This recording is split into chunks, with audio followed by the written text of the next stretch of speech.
What's the difference between vos and vosotros? Let's talk about it. So vosotros is going to be a group of people that you're talking to in an informal version in Spanish. If you want to learn about informal Spanish, please check 2 videos ago and you can find it.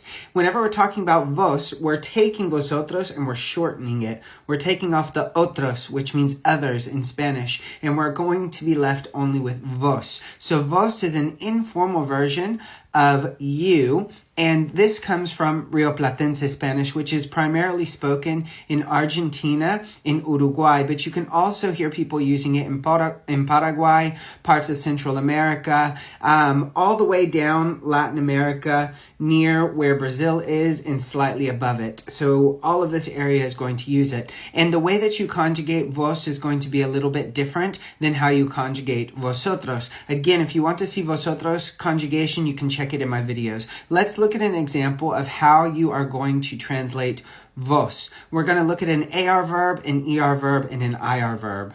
Tener is an ER verb in Spanish that means to have. And if we're going to translate this for vos, we're going to say vos tenés. And I want you to pay attention to where the accent is, because we're going to remove that ER and we're going to replace it with ES, and the accent is on the E.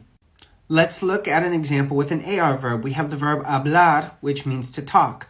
We can take off the AR, and we're going to keep this just like we do with tu. So, tú hablas, instead we're going to say vos hablas, and we're going to put an accent on the A. Let's look at an example of an IR verb now. The verb vivir means to live in Spanish, and whenever we want to do this with vos, we're going to take off the IR ending at the end, and we're going to place it with an IS. So vos vivís. And we're going to put an accent on the I as well. So that's the biggest difference between vos and vosotros. And vos is pretty interchangeable with tu, but not in every country. I'm pretty sure if you talk to somebody in Spanish using this form and they're a native speaker, they're going to understand you. But if you are learning the language, I would recommend avoiding this unless you're living in a place that uses Rio Platense Spanish. Instead, I would focus on learning tú or usted, depending on the level of formality you want. I've actually talked pretty in depth about the difference between formal and informal language in Spanish, and how me, as somebody who has learned the language, I don't really make a fuss about it because it's really interchangeable. It just depends on the country you're in. I hope this helps you understand vos versus vosotros, and I'll see you guys in the next video.